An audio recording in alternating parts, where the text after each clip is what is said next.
My name is Julie Paquette, and I have 3 children. Rylan, age 4.5, Ella is 3, and I have Asher, who is 9 months, and I've been married for 7.5 years. I am a stay-at-home mom, and I'm part of the Paquette Richardson Community Group.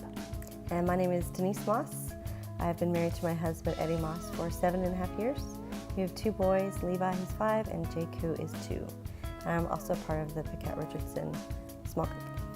Our community group started last spring. We started discussing living missionally from the very beginning.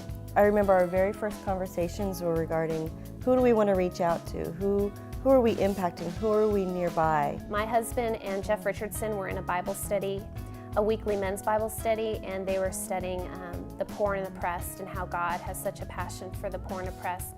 And they wanted to know really what did that look like, who was the poor and oppressed in the city.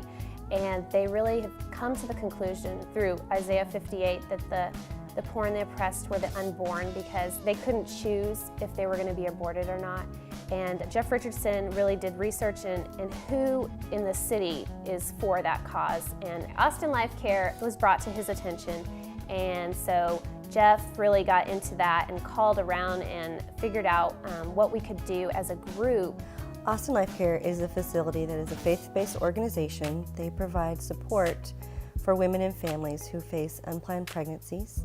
They also have an abstinence education program that they go into high schools and do the sex education talks with the kids. They also provide after-abortion support through a Bible study for women who need healing, who've been through an abortion experience.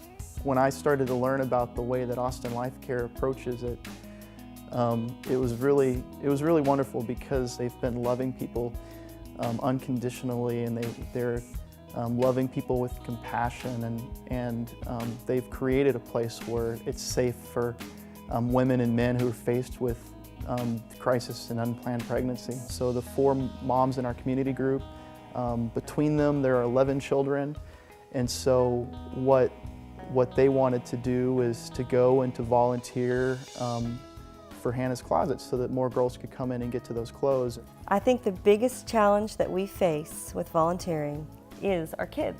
Yes. When we were originally presented with volunteering at Austin Life Care, my first thought was, I mean, we have 3 kids, how am I going to get out there? And we have to use each other. That's the only way it's going to work. And so we kind of paired up, and Denise and I are partners in our community group, and so every Wednesday we take turns, and I will drop off my 3 kiddos at her house at 9 a.m. and then I can go serve from 9:30 to 11:30, and then I drive back at noon, and then the next Wednesday Denise drops her 2 boys off at my house at 9 a.m. and then she goes and serves for 2 hours and comes back at noon, and it just works out. What's really neat about their story is not one of those moms could volunteer at Austin Life Care by herself. It is a great picture of how in community you can do things that you couldn't do by yourself. You arrive at Austin Life Care, and the wonderful ladies there have already pulled the files for your clients. And so you learn a little bit about them. Your clients arrive, and you take them back to Hannah's Closet.